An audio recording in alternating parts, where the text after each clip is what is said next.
Hi, I'm John Culver at Parks Motors, Chrysler, Dodge, Jeep, Ram, and Chevrolet. And the topic for today's video is, how do I make the best deal when I buy my next new car? And after having spent some 40-some years in this business, I know a little something about that. Probably not the world's expert, but one of the first things that I would tell anybody when buying the next new car is, again, research, research, research. Find out what are your top 2 or 3 choices on a vehicle, and after you've determined the vehicle, the make and model of the vehicle you're buying, how do you want that vehicle equipped? Once you have all those specifications laid out, you can go on to websites such as www.edmunds.com, E-D-M-U-N-D-S, I believe, edmunds.com. And they can pretty well price out a new car for you, or you could go into the respective dealer's website, and many of them have pricing tools on their website, or the manufacturers do as well.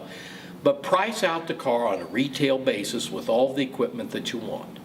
The second thing I would do if I was buying a new car is I would contact 2 or 3 dealers in the area, as close to me as possible, and send them the specifications, or take them the specifications of the new car I wanted to buy, and have them give their best outright price on it, minus all the rebates and dealer cash that they're going to give you. Whatever the incentives are, what do you get?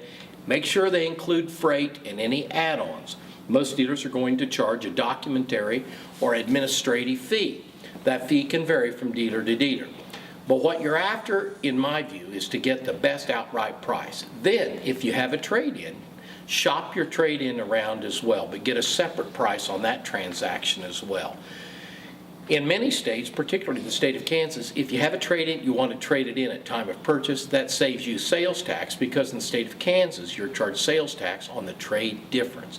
That would be after your trade-in. So if you have a trade-in, be sure that's included in the transaction.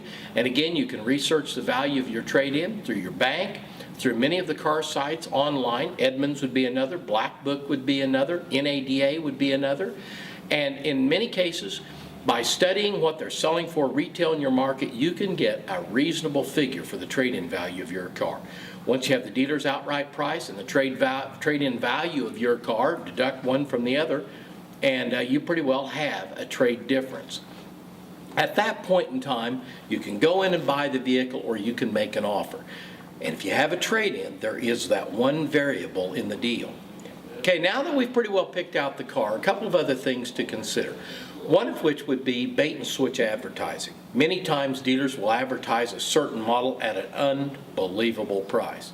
Well, it is unbelievable for a reason. It isn't believable, and you're not going to get that car bought for that price. So beware of slick gimmick advertising. Make sure you've done your research. Make sure when you go into that dealership, you know what you want and what you're willing to pay.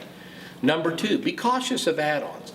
Window tinting, pinstripes, paint sealant, this, that, and the other. Some of those add-ons have value. To some people, a pinstripe's worth something. To me, it would be worth nothing. But to others, it is.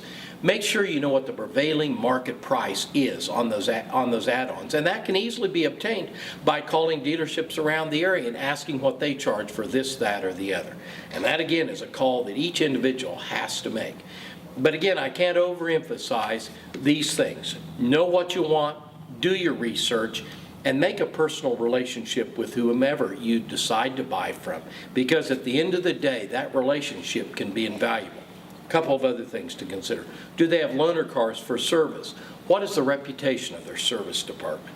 Because after the fact can add up to a lot more than at the time of purchase.